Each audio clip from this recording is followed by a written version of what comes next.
Hello everyone, this is a short video to demonstrate sofBooking, its capabilities, and it's just a general overview. Later on I'll be making some more videos with more detailed information of the different aspects of sofBooking.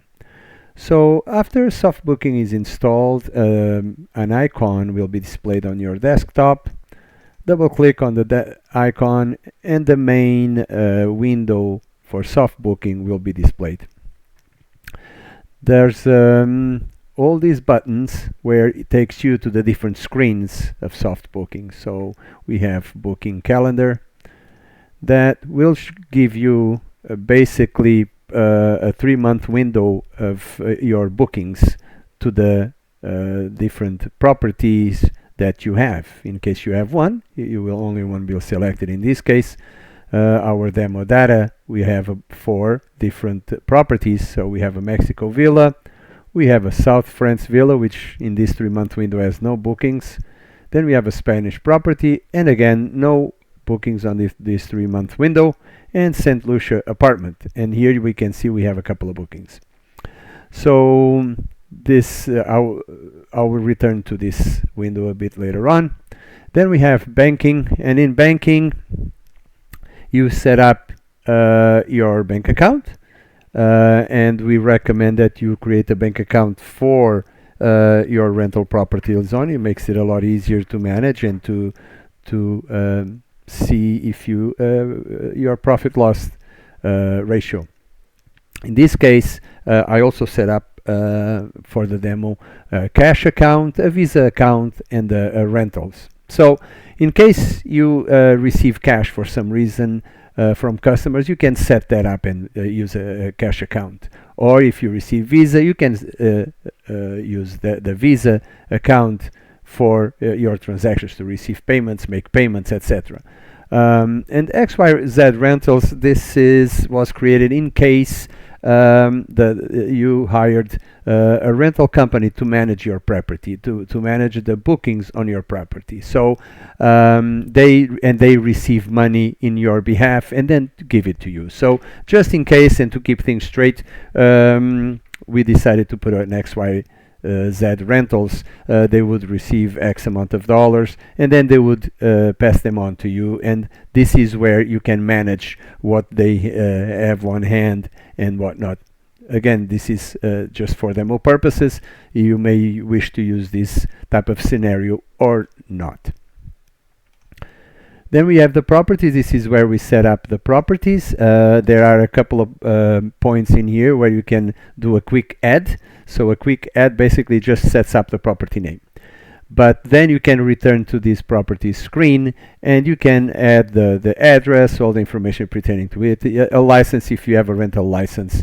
And there's an option here that says allow same-day exit and entry, so that your short-term customers can exit in a certain date, let's say up to 11 o'clock in the morning, and then the next customers can enter the same day, but let's say at 3 in the afternoon. So it gives you a window to clean the property and to do what you have to do before the new tenant, the new customers come in. And also, just in case, for example, you have multiple properties, you can put it on hold, and if it's on hold, it will not allow you to rent or receive money, to do nothing basically regarding this property. So then we have the suppliers. Suppliers are, for example, contractors that you hire to do renovations, or for example, hydro. Your lighting company, or water company, etc., etc. So anything that you have to make payments to, any entity that you have to make payments to, you would set them up in here. Customers, of course, are the customers that you rent your property to. The benefit of logging these customers is that you can see history. For example, you can select a customer and you can see how many bookings are there. For example, Mr. Dominguez made a bunch of rentals with us already in this demo scenario. And then finally we have users. So users are only used in case you go to Program, Setup, and you activate the password system as it is in here. So if you activate the password system, then the soft booking will ask you to log in with a username and password, which you set up in here to this system, and then you can set it up as an administrator or standard user. It gives them different options and different rights, let's say. So in this case, our demo is set up for the password is not activated, so it created what you can see in this banner, like you created just a standard user. Otherwise, the name Joe, because we only have one user, the name Joe would show in here. And that's basically the general overview. So now to give a little bit more detail in a couple of screens that are really important, let's go back to booking calendar. So let's say, for example, we go to a new property, so we can set up a new booking. So let's say someone rented from us from March 2nd to March 9th. So we would click on this, the 2nd, and then it will take us to March 9th. So it will be, let's select a different customer, and we agreed on $500. Let's save the booking. So as soon as we save the booking, it shows in grayed out areas for each day. So the days show a gray area. So now if you click on the gray area, it basically just gives us the details of the booking. Who booked it, how much. And here we can see, for example, are there any payments already made by the customer? In this case, there are no payments.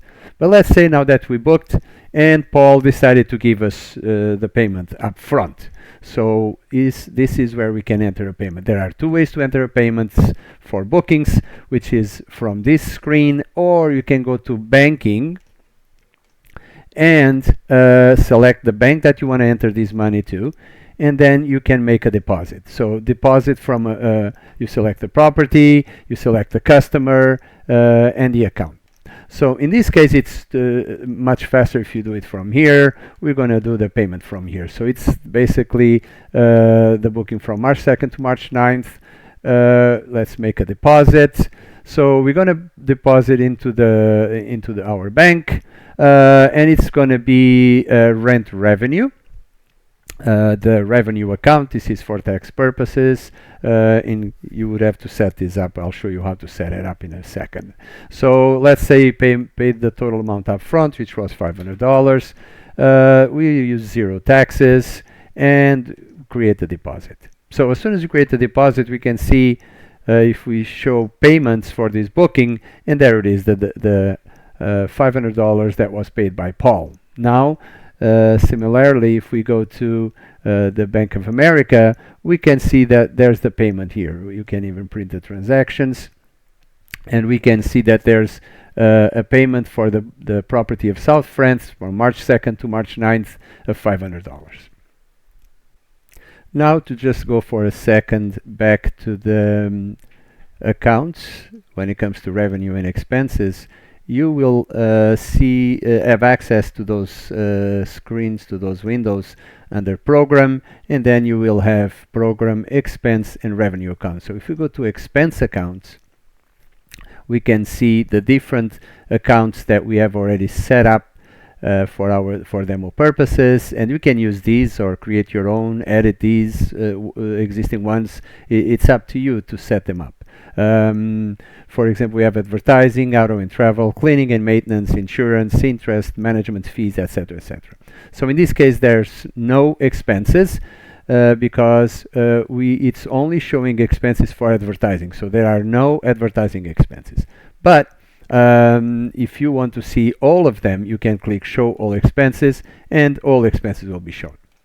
Now, if you go back to the revenue accounts, we only created 3. That's when it comes to rentals. I don't think you will need more than what we show in here. But again, you can add, edit, delete any revenue accounts that you wish. And again, for cash deposits, there's no transactions, but we can show all transactions. And in this case, we already have 3 transactions under the revenue. So basically, we have 3 payments for 3 bookings.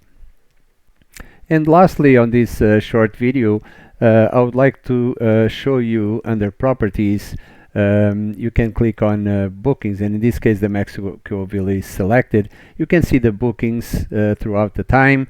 In this case it's showing us year to date. You can show all the bookings, and in this case there's one more that was from last year, or you can select custom dates to see all the bookings for the selected property. And in the same screen we can see your profit loss. So basically in this screen you can see all the expenses, and again year to date, all the expenses, all the revenue, and the total profit loss. So in this case we had $78 of expenses and $350 of revenue. But if we look at all the dates in the database, in that case it just changes accordingly to the dates selected. This gives you a really good overview of where you stand in terms of profit loss when it comes to the different properties, and in this case you can select them in here. If you have only one, that works the same way, and you can print as well. So in this case it shows you basically a printout for your with your revenue, or a printout with your expenses.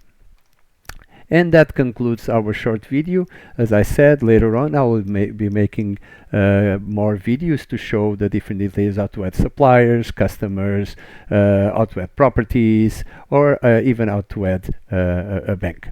And that's all for now. Thank you so much.